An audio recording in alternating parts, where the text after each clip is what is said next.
Lionel's ubiquitous Searchlight cars and how to repair them on this episode of Toy Train Tips and Tricks.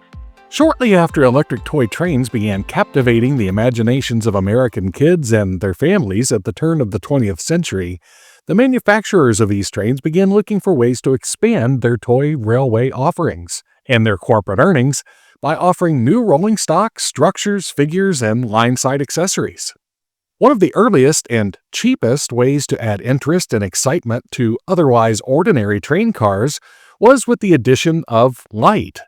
And so it wasn't long before someone came up with the idea of adding an operating searchlight to a flat car, and voila, instant operating accessory car. And what could be better than running your trains in the dark with only the headlight of the locomotive and the bright searchlight car to cast ominous shadows around the room? Lionel seems to be the first firm to have offered such a car with the standard gauge number 220 and 520 twin floodlight cars and the O-gauge number 820, all in 1931. These cars were replaced by the number 620, 2620, and 2820 floodlight cars in 1938, and they remained in production until the pause of toy train production in 1942 due to the Second World War. Marx was next to jump in with the number 559 double floodlight car and the number 561 single floodlight car around 1934. Marx continued to market various floodlight car designs throughout the post-war era, even adding lights to crane cars. Some of these designs look remarkably similar to what Lionel's designs were at the time.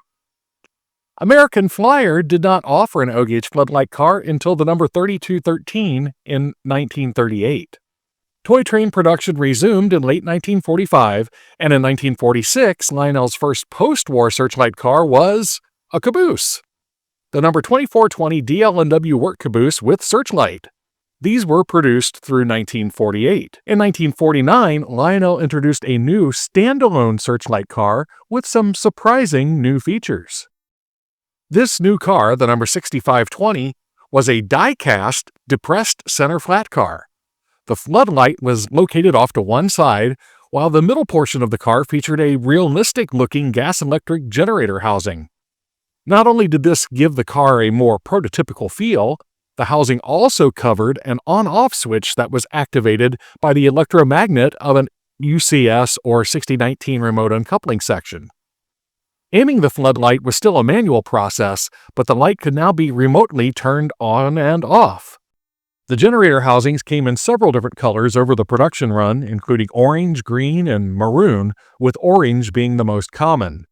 Be very wary about paying more for a car with a different color generator, as these are easily swapped among various cars, and they have been reproduced in various colors.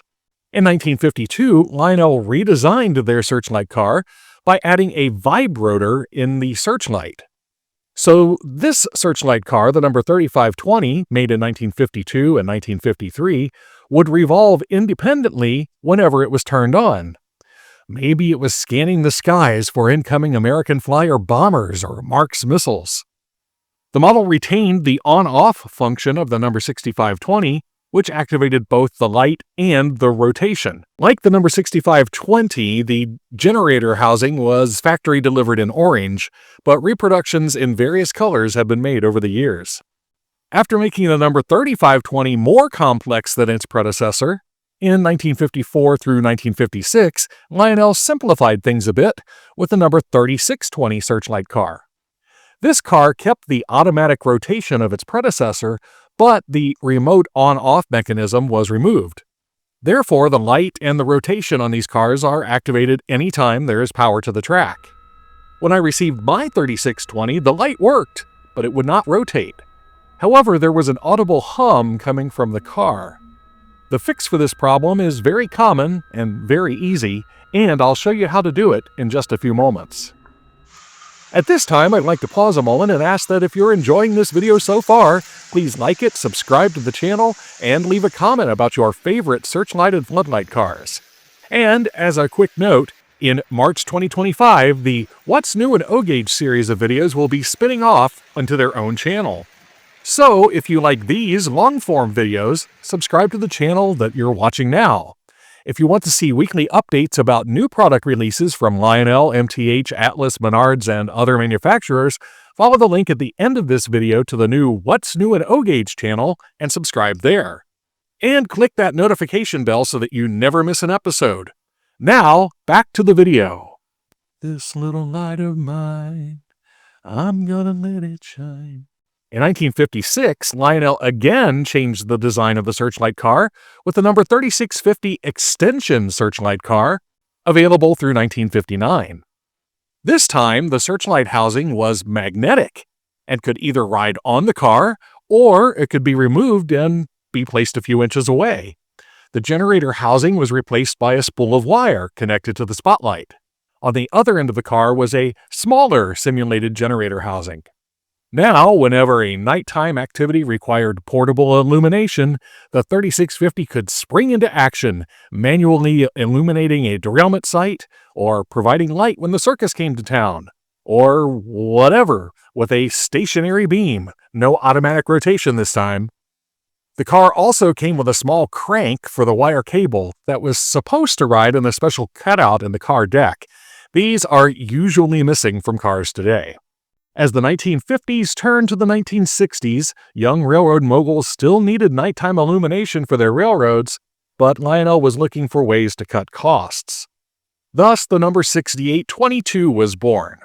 Made between 1961 and 1969, this model featured a complete redesign. Now, the manually operated Searchlight resided within the plastic housing. In addition to representing a generator, the housing also had cast-in oxygen tanks, tool details, and a control panel. At this control panel sat a worker, usually cast in blue. This design is the most common of Lionel Searchlight cars, as nearly identical versions, minus the worker, have been produced from the MPC era all the way up to modern times. I should also mention the number 3535 security car, originally issued in 1960 and 1961. This car essentially placed the body of a number 520 box cab and a vibrating searchlight mechanism onto a flat car. A nice reuse of old dies into something new. Again, updated versions of this car have been used in modern production items, such as MPC's laser train and today's bat signal caboose. These modern versions usually omit the automatic rotation feature of the original, however. And of course, other manufacturers have followed Lionel's lead and have made various Searchlight cars of their own. Way too many to mention here. Now, what about my non-rotating 3620? By removing the Searchlight housing, I could easily see the problem: a missing part. The automatic rotation of these Searchlights is accomplished with a vibrating motor. It vibrates at 60 cycles per second as the AC current changes polarity. That's where the hum comes from. There should be a rubber O-ring with 6 fingers on top of the vibrator housing, and another rubber O-ring on the underside of the Searchlight. As the motor vibrates, the Searchlight housing bounces so slightly as to be imperceptible, and as it goes up and down, the little fingers on the O-ring push the Searchlight around in a circle. It's genius. I ordered a replacement O-ring, actually a 3-pack, and simply dropped the new O-ring onto the housing, finger side up.